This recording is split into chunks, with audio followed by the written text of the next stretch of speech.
Hey y'all, it's Heel Heat time. Hi, everybody, and welcome to Heel Heat. My name is George Coles, and this is an episode of Wednesday Wrestling Wrap Up. Now, on Wednesday Wrestling Wrap Up, we cover all the wrestling shows that happen on Wednesday nights: NXT, Ring of Honor, Lucha Underground, and TNA Impact Wrestling. Let's jump right in with first the negatives of the night. Really, I wouldn't say this match was so much a negative as the outcome I didn't like. Now, it's James Storm versus Mahabali Shera, who previously went by Koya, who earlier in the night got kicked out of the Revolution, left the Revolution. I didn't like this because Storm wins by DQ, Shera wins by DQ, James Storm gets himself disqualified. I thought this was an opportunity for an established star to put over a new talent. And a new talent in a market that's kind of been underutilized. We've had a couple Indian stars over the years, most notably the great Khali. But Mahabali Shera, if he could catch on and become something big and translate into Indian viewers watching TNA wrestling, I mean, there's a whole subcontinent of people and they could cheer for this guy just based on where he is and who he is and where he's from. Kind of like Canadians cheer for Bret Hart, Americans we cheer for our Americans. Everybody wants to cheer for their own. I think they missed an opportunity. I think they cut off a little bit. I think Shearer should have went over cleanly, got the better of Storm, but unfortunately he didn't. Coming off of that, we're going to go into our worst match of the night. And this came from the land of NXT. We have Steve Cutler versus Baron Corbin. I'm going to continue to hate these matches, and I'm going to continue to put these on either my negative or worst of the nights. Baron Corbin has evolved past the point where he should be wrestling squash matches. I don't need to see a 30-second Baron Corbin match. I want to see Baron Corbin go 3 minutes, 5 minutes, 10 minutes. Show me that he's learning and he's progressing. Show me there's a reason I should give a crap about this guy. I mean, other than he's big, he has a good look to him, and he seems pretty intense. The few opportunities he's had to really go into deeper waters, he's kind of floundered. And I don't know, just the kind of destroyer of jobbers doesn't really work for me. Corbin obviously picks up the win. And coming off of that, we're going to roll right into our question of the week. Now, unfortunately, last week the show got preempted. And I'm going to tell you why. Normally I shoot my Wednesday wrestling wrap-up either Thursday when I get home from work or Friday if something happens Thursday. Well, last week, Thursday, after I left work, I went to a really good friend of mine's baby shower, which happened to be later in the night. I didn't get to home till later in the day. I was too tired to shoot the show, so I said, okay, I'll just put it off till tomorrow. Come home from work Friday, and unfortunately the news of Roddy Piper dying hit. And it hit me really hard. I couldn't compose myself to want to do this. And it's not a knock on the show. I love doing this show, and I love doing this, and I'm loving doing this now. I didn't want to do anything. I had become numb to the fact that one of my idols, the guy that got me into professional wrestling, and I've said it a million times, I'll say it again here, the reason I watch professional wrestling is Roddy Piper. He's the guy that drew me in. And he passed away, and it hit me really hard. And it took me a couple days to really process and be okay with it. Unfortunately, by the time I was okay, it was kind of irrelevant shooting a show Sunday about something that happened on Wednesday. So, therefore, the question of the week is actually from 2 weeks ago. And the question was, who do you see becoming the next NXT champion? Now, we got some answers from our friends. First is from Sonny the Green Orc. After Balor, I think it'll be a heel of Tommy that blames Balor for injuring him, but it turns out it was Kevin Steen after all, or Kevin Owens after all. Good little story writing there. I like your idea. Next up, our friend Christian. The next NXT champion will be the Prince Pretty Tyler Breeze. Can't go wrong with that. My opinion actually is right on line with Christian's. I believe that Finn Balor is going to be called up very shortly. I could see them putting the belt on somebody like Samoa Joe just as a placeholder.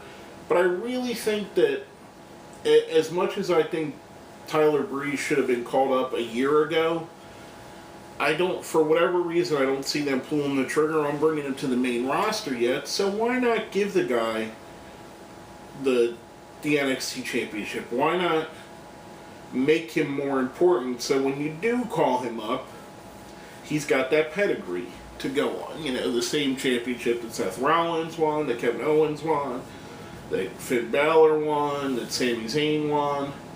And probably by the time they pull up or bring up Tyler Breeze, they'll have Owens on the roster. I'm assuming Finn Balor. I would assume Finn Balor is going to be on the WWE main roster probably within the next 3 months. So it would make sense for them to pass it on to somebody as solid as Tyler, someone that's been there forever. Now, coming from that, we're going to go to our question of the week for this week. Now, the question was, we've seen the season 1 finale of Lucha Underground. I know it's weird talking about wrestling as seasons, which is, again, another revolution in Lucha Underground created. What was your highlight from the first season of Lucha Underground? Let me know what you think. Hit us up on Facebook, hit us up on Twitter, put it down where? Down there in the comments. Now, rolling back into the show, the positives of the night. First off, from the land of Ring of Honor, we had Adam Cole versus Kyle O'Reilly, and what should have been a great match was interrupted by the Addiction, Christopher Daniels and Frankie Kazarian, which leads to an impromptu, one night only return of Future Shock, Adam Cole and Kyle O'Reilly, which if you know, remember they broke into Ring of Honor as a tag team called Future Shock, then they split, went their different ways. Future Shock beats the Addiction, which brings out Chris Sabin to come and help beat them up, which brings out O'Reilly's tag partner Bobby Fish to make the save, and then the Kingdom come out and look somewhat disappointingly on from the stage. I like this. There was a lot of moving parts here. We see Adam Cole turning face. We see Cole and O'Reilly forming back an alliance. We see the Addiction and Chris Sabin reminding us that they're heels and that they're the guys to be gunning for. We see the Kingdom and Adam Cole rift growing more and becoming more predominant and major story moving forward. Everything about this I liked. It progressed so many things, so many storylines, and made everything very enjoyable. Now next up, from Lucha Underground, Ultima Lucha, the finale, the main event of the night, Mil Muertes versus Prince Puma. Mil Muertes picks up the win, wins the Lucha Underground Championship. I thought this was a great match. I think the setup was great. Mil Muertes is a great character. I think along the lines of what Lucha Underground is doing with the way their storylines are going, I rather enjoyed this. I enjoy his character. I enjoy Katrina, which what red-blooded American doesn't enjoy Katrina. But anyway, I digress. Just a good match, a fun clash of styles, two great wrestlers. Mil Muertes picks up the win. Next up in our positives, coming from the land of NXT, Charlotte versus Bayley. Bayley called for this match to prove that she's among the elite. And they put on a hell of a match, which they always do when they come against each other.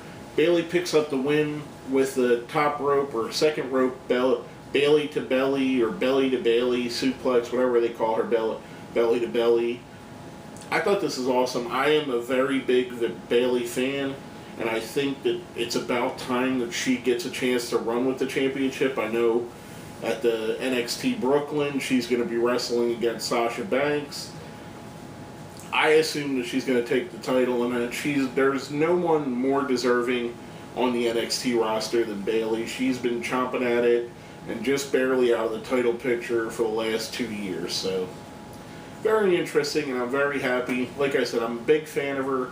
I think she's going to go really far, and I really enjoy her positive vibe, her positive energy, and what she brings to a show, and how she interacts with the younger fans, which is awesome to me. To me, her giving her headbands to a little kid or stopping and hugging a little kid, it makes it special. It makes her, it makes it different. It makes it someone that actually seems to care.